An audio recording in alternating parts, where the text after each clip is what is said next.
All right, everyone. Man, coming back with the Tempe DC podcast. Mark, give him a shout.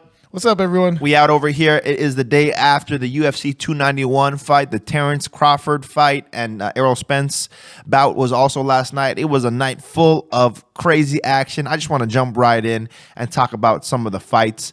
It's been a long time again since we've done a podcast. I've been out traveling, but I'm back at it. We're going to come back regularly with these podcasts.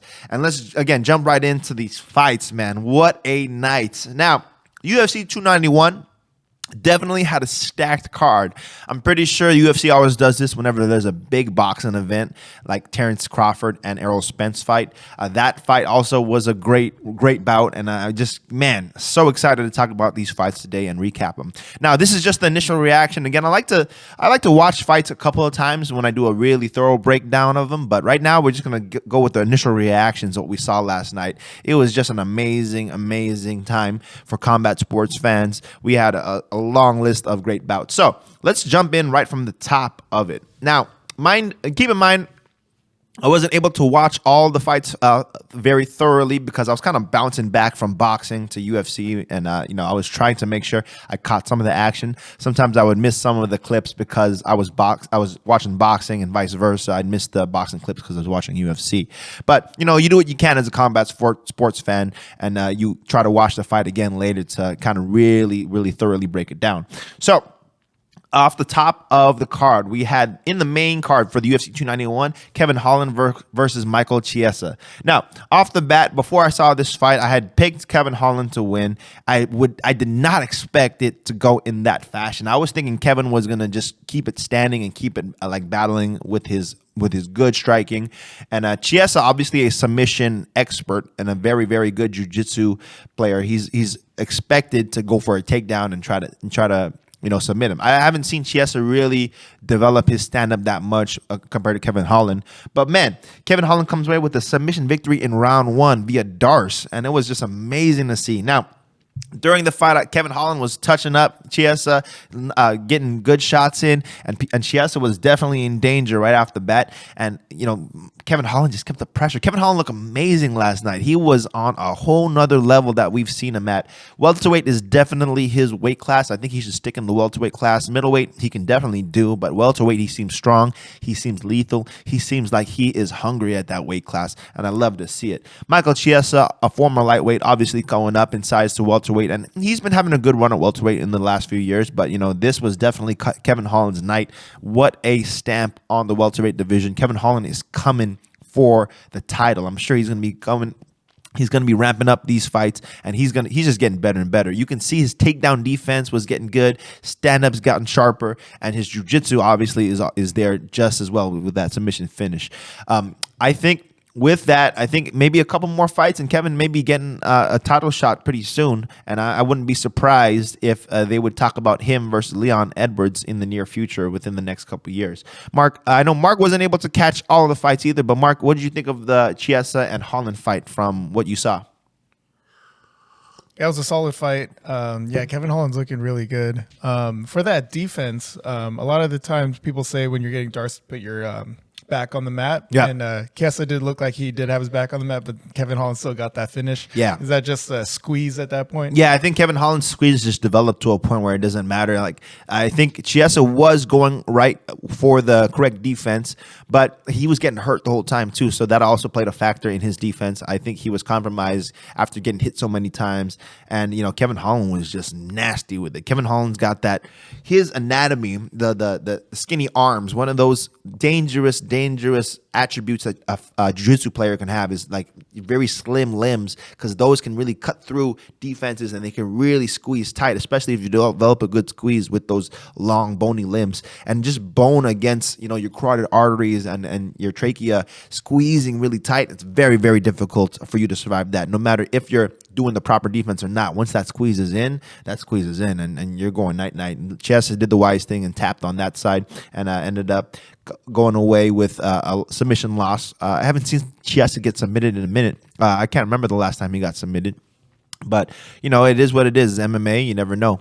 So Moving right along to the next fight, Bobby Green and Tony Ferguson. Me and Mark talked about this before. Mark, you remember what I said about the Bobby Green and Tony Ferguson? Tell the crowd what I said before, man. Tell them what I was saying about Bobby Green and Tony Ferguson. Yeah, he's got that defensive IQ, and he is a dog. Dog. Bobby Green is one of those sleeper fighters. He's got, as far as a fighter fighting with hands down, Tony and Bobby both have that kind of hands down type of fighting approach with the stand up. But Bobby Green's defense is a whole nother level. He's got that Philly shell. He's got that timing. He's got that distance, and he understands defensively where to put himself and position himself. Tony Ferguson, again, I love Tony, but he's always been one to take one to give one. And over the years, that always will catch up to a fighter. If you take a shot to give a shot, there's only so much your body can handle before something goes south. And Tony's just been racking up a lot of hits and a lot of damage over the years, and it's just not gonna be conducive to a long-term well-being in your health, I should say. And Bobby Green has been doing it just as long. Bobby Green 30-14. How many fights he's had? Tony Ferguson 26-9. So these guys got a bunch of fights. But again, Bobby Green has always been a smart defensive fighter, in my opinion.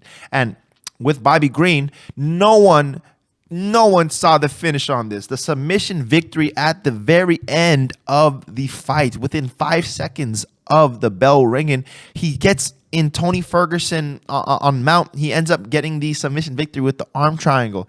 And unfortunately, Tony was on his back, and Tony typically is, we've seen Tony do great on his back, and we're always saying Tony's comfortable on his back. But then Bobby Green was training for this specific situation. I think he even talked about in his post-fight press conference that, he was looking for that same type of attack that Tony was going for on his back, and he was looking for that arm triangle. It was a beautiful arm triangle, ended up getting the squeeze, real nice squeeze on Tony Ferguson. Tony was kipping, trying to get out of that submission, but unfortunately wasn't enough. Tony the Warrior doesn't tap, and he ends up going to sleep, unfortunately. Bobby Green walks away with the victory. Now, again, this is something just to applaud with Bobby Green, the type of training he's done in this camp to get ready for Tony Ferguson.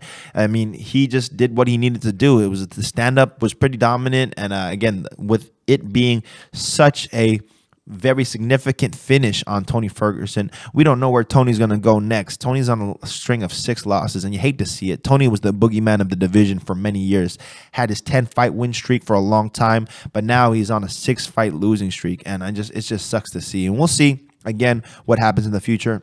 Bobby Green, a veteran, been around for a long time, and Bobby Green's one of those dark horses. You never know what's gonna happen with him. We don't know if he's gonna get a title shot, or if he's just gonna keep stringing up these fights in the prelims or in the undercards or in the main cards. But Bobby Green definitely is soon. I feel he's soon to be a main event fighter. I think he needs to get a main event fighter, so we can see where he's at and how far he can go in this sport. So. Again, hats off to Bobby Green. Tony, hopefully he bounces back and gets another victory. I don't know if Tony's going to be calling it quits anytime soon, but it is unfortunate to see, since Tony is a 10th Planet fighter, and we hate to see it as 10th Planet fans, but, got to give respect to Bobby Green on that end. Mark, you didn't catch this one, did you? I saw bits of it. I was kind of hoping Tony would throw up some rubber guard when he was in the full guard. Yeah, I did see that. I saw he was in the full guard a few times. Now, the question becomes, how is Tony's knees, if his knees are compromised? Because, typically with the rubber guard, it can be a little taxing on your knees, like pulling up that leg over the shoulder. And Tony is obviously a rubber guard. He understands rubber guard, and he's a black belt, and he knows what to do on the ground on that side of things. But he definitely wasn't playing his jiu-jitsu as the classic Tony that we know, and the one that the boogeyman Tony version that we've seen probably like 2014. Because again, Tony's taken a lot of damage over the years, and we don't know what is going on at his in his personal life and what's going on with his health. And Tony, notoriously one of those guys who's just trained through his injuries. I remember when he busted his ACL, he didn't do no surgery. He just trained through it, and that may catch up to you over time if you don't get your injuries properly assessed. But again, who knows what's going on with Tony and his health? And I wish him the best. Hope that he doesn't have any health issues, but it's not looking good for his career right now. I mean, unfortunately, having a 6-fight losing streak. Maybe calling for some retirement soon. But, I would love to see him go out in a victory. Love to see him get another bout and come out with the win. But there's no telling on what's going to happen with him. And hopefully they can find something for him that makes sense. So let's move on to the next fight. Next fight of the night definitely picked up my mood. Definitely got me like buzzing over this. It was the Derek Lewis fight. Derek Lewis comes around and gets a KO victory in the first round. Derek Lewis, I think he's lost. Marco, can you check the last few fights Derek's got? Derek Lewis fights Marcos Rosario de Lima and gets the KO victory in the first round. Comes out with a flying knee. What a way to come out. Comes out in front of Jorge Masvidal, the king of the flying knee. Jumps, gets the flying knee, and just grounds and pounds Marcos de Lima and just wrecks him for the first round. The official stamp time is round 1, 33 seconds into the first round. What's Derek been doing recently? He was on a 3-fight losing streak to tie Sergey Pavlovich, That's right, and then Sergey Spivak. That's right. So Derek unfortunately needed this victory. And, Derek, fan favorite. Everyone, no matter how many fights Derek loses, people are going to want to see him. Derek came in shredded, too. He had that six-pack. He was looking strong on this one. He finally got his strength and conditioning program together. He's looks like he's been cutting down on the Popeyes, and he's been, looking good in shape. So you saw the weigh-in, right? He's got the six-pack. Yeah, he looked good. Strong. You got to love it. Derek Lewis getting serious with his fitness, and I think that's going to be a dangerous Derek Lewis coming forward. Yeah, I love the after fight. He takes off the shorts. Balls were hot. Jumps around, does the D-Generation X, and just says "suck it" to everyone that he's back. Derek Lewis is back and fully intact. Love to see it. So you saw that one, Mark, right? I did, yeah. I mean, wasn't too much to see. 33 seconds. I bet everyone saw that on Instagram or whatnot. He's so fun to watch. Can't help but love the man. So, about this time during the UFC card, I was again bouncing back and forth to the boxing events on Showtime. Nonito Donaire loses a decision victory, and Nonito Donaire, one of the legends in Filipino boxing, unfortunately, gets the loss. And it's been a long time for Nonito. I don't know if he's going to continue to be fighting. I think. The Pitbull Isaac Cruz, I believe. Let me look up his official name. I forget. But one of Mexico's top prospects, Pitbull. I always just call him Pitbull. Yep, Isaac Cruz gets the decision victory, and he's definitely one to watch on the WBC circuit. And then we had again the Terrence Bud Crawford and Errol the Truth Spence fight. It was going down and it was beginning. So right about the time Jan and Alex Pereira was fighting in the UFC, they started going out with the Bud Crawford and the Errol Spence fight. So I didn't watch the Jan versus Pereira fight very closely because I was anticipating. I've been waiting for Bud versus Errol Spence for a long time, so I wasn't able to watch Blachowicz versus Pereira. But from what I saw in the first round, Jan Blachowicz was mostly on the back of Alex Pereira, and it was a very, very dominant first round, but I didn't get to watch really the second or third that closely. But from what I heard, it's been a controversial decision. And again, Mark, you didn't get to catch that one either, right?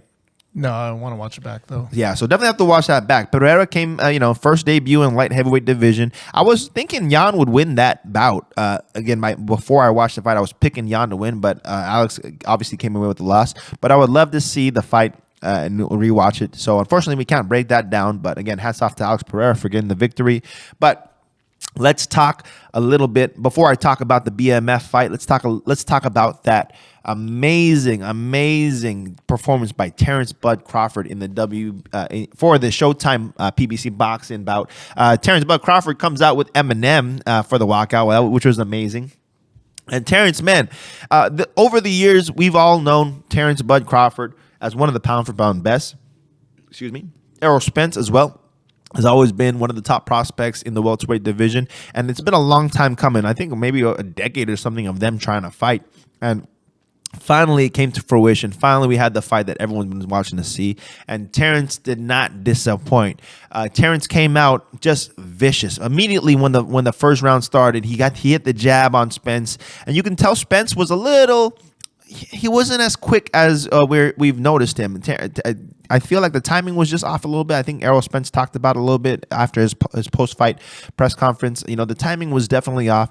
Terrence was just immediately on the action. And the crazy thing about this fight. If you watch it back, Terrence Crawford, famously known as one of the best switch hitters in boxing, fights orthodox, fights southpaw. He pretty much stayed southpaw this whole fight, which was amazing to see because Errol Spence is also a southpaw, and Terrence kind of just said, I'm going to beat you at your own game. We're going to go southpaw versus southpaw. And Terrence was able to connect so many times and just really bloodied up Errol Spence the whole night. Errol Spence was not able to connect much. Terrence Crawford's defense was just impeccable, and he just wasn't able to get any shots off on Terrence Bud Crawford. And it was just such a masterclass performance by Terrence Crawford.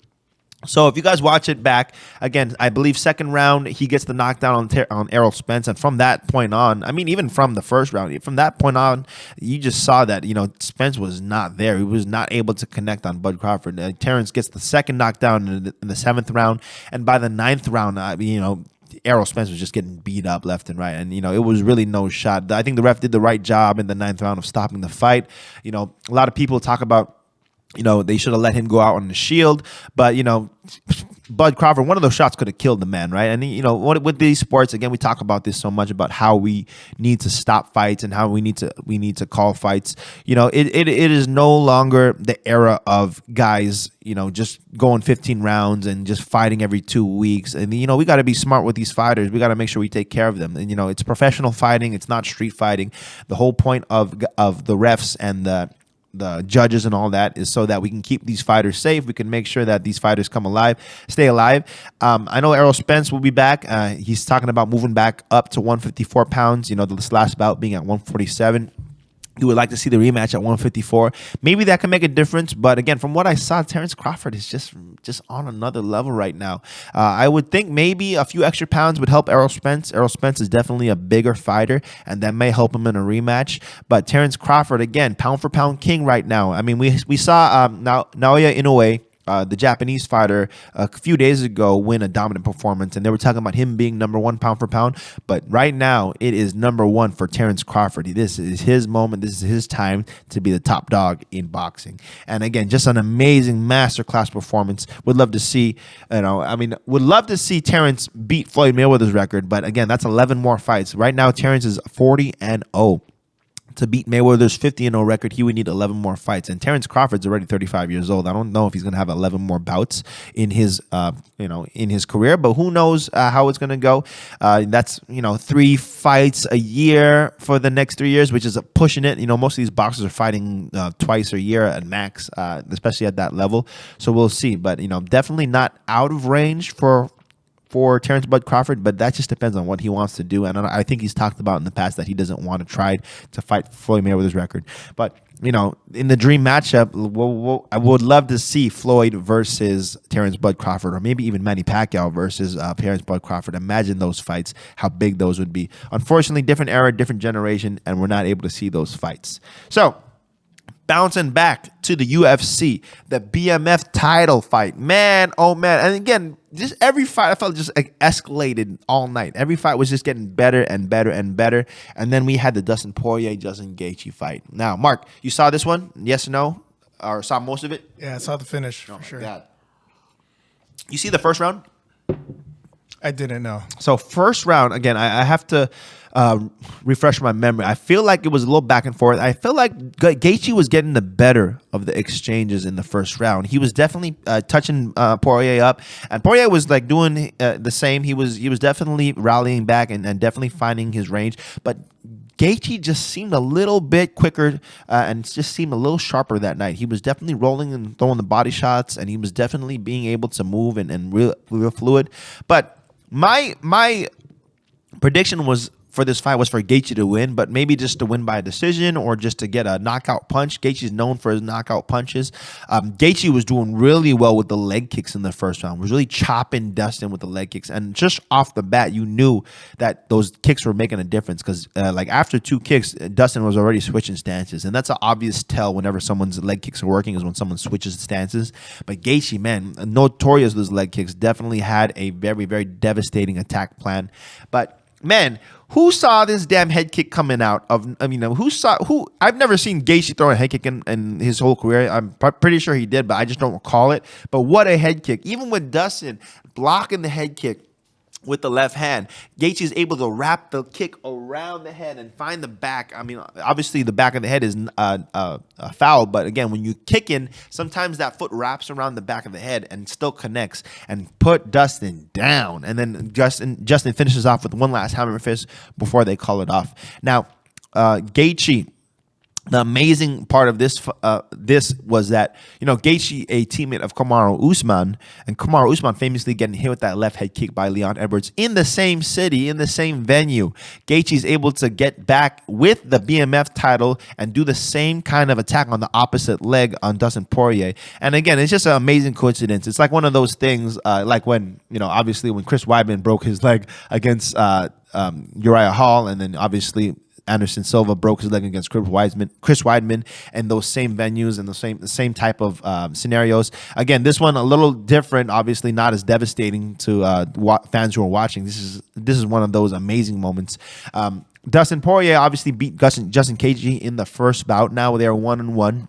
This one obviously being for the BMF title. So we'll see if they do a rubber match, if they do a third fight, we'll see what happens there. I definitely feel like Dustin wasn't outclassed fully in this fight, but definitely got caught. And in this sport, you can get caught at any moment, at any time, at any second. And that's the amazing thing about this sport in UFC, is that you just never know. I mean, the whole night I was just like, again, going back to the boxing and UFC styles of fighting, right? Boxing obviously is a sport that it's been around for a long time. And in a sense, a lot of times boxing, it's hard to get surprised. Once the fight is kind of deep into the 6th, 7th, 8th round, there are very few surprises. Typically, we know who's going to get those victories in the 6th, 7th, 8th rounds, unless there's a big flash knockdown, which could happen every now and then. But in the UFC, there's so many variables, so many ways you can finish. And it's not even the fact that who's getting finished, it's how they get finished, right? It's like, we're thinking Justin Gaethje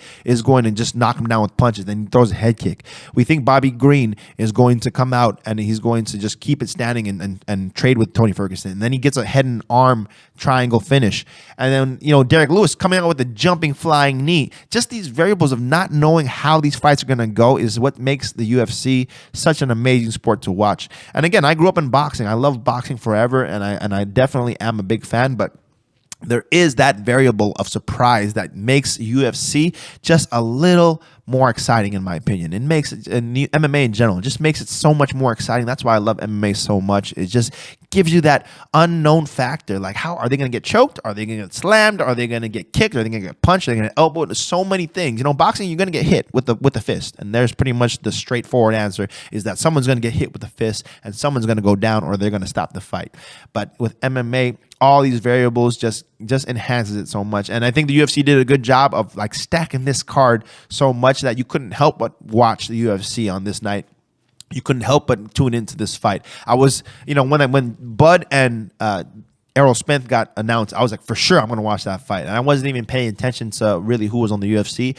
But like in the week leading up, when I realized how stacked this card was, it's like, okay, I gotta see these fights. There's no question about, I'm going to tune into these fights. So, the challenge of bouncing back and forth from fights, sometimes it is a struggle, but, it is worth it. It's a night full of combat, and I love those nights. I love sometimes we put the 2 screens up. This time we didn't have that opportunity, but, every now and then when we go out and we go to the Buffalo Wild Wings, or we go to any other sports bar that has the fights, when you have all the fights up, and gotta love those nights when it's just full action packed.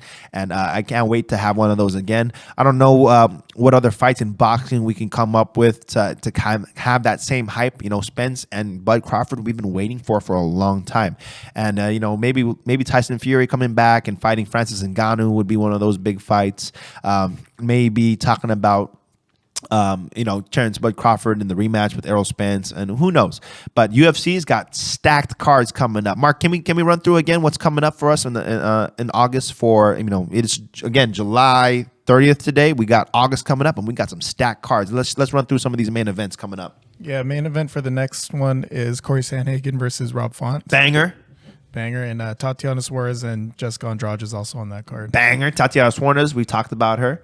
What else we got? Then the next one we have Vicente Luque against RDA. Banger. Be a good one. Banger. Vicente Luque and RDA, both studs and both fucking nasty fighters. And then we got the pay-per-view next. Yeah, the UFC 292. The main event is Aljamain Sterling versus Sean O'Malley. Man, banger right there. It's Sean O'Malley versus Aljamain Sterling. Who else is on that undercard or on the main card? Co-main is Weili versus Amanda Limoges. Okay. Weili always puts on a good show. We have Jeff Neal and Ian Gary on this too. Good one. Ooh, Jeff Neal and Ian Gary. Ian Gary's stepping up in competition finally. Okay, and then that's is there any more in August? Or is that the last one? We have Cody Garbrandt on that one against Mario Bautista. Okay. And Chito Vera versus Pedro Munoz. Oh, that's gonna be a good one. Very nice. Chito versus Pedro. Okay, another bantamweight banger. Yeah, Bangers and bangers and bangers. Yeah. After that, to finish off August, we have Max versus Korean Zombie. Oh, let's go. Might be the main bag. Man, August is stacked, everyone. And again, I don't even know who's fighting in the boxing circuit right now in August, but the UFC is stacking up this summer, and I can't wait. We're going to be, summer is my birthday month, Sweet T's birthday month, a bunch of us birthday month. We're going to be having a bunch of fight events to watch together and probably go out and check out some of these fights. So, guys, stay tuned. It's going to be a fun month. I'm back. I'm done with vacations for the summer. I'm ready to rock and roll. I'm ready to get back into competitions, ready to get back into the gym and get working and going hard. So guys, come ready, be ready. We're going to go back and fucking kill it this summer, and we're going to come back hard, ready for competitions. A lot of exciting news coming for you guys, and we're going to be making sure we're staying consistent with you guys with the content. We're going to make sure we're coming back for you regularly. So guys, again, thank you all for tuning in. We hope you guys enjoy the podcast. And again, if you guys have anything you guys want us to talk about, let us know, please, and we'll make sure we cover that stuff for you. Mark, any last words before we close out today? Thanks for listening.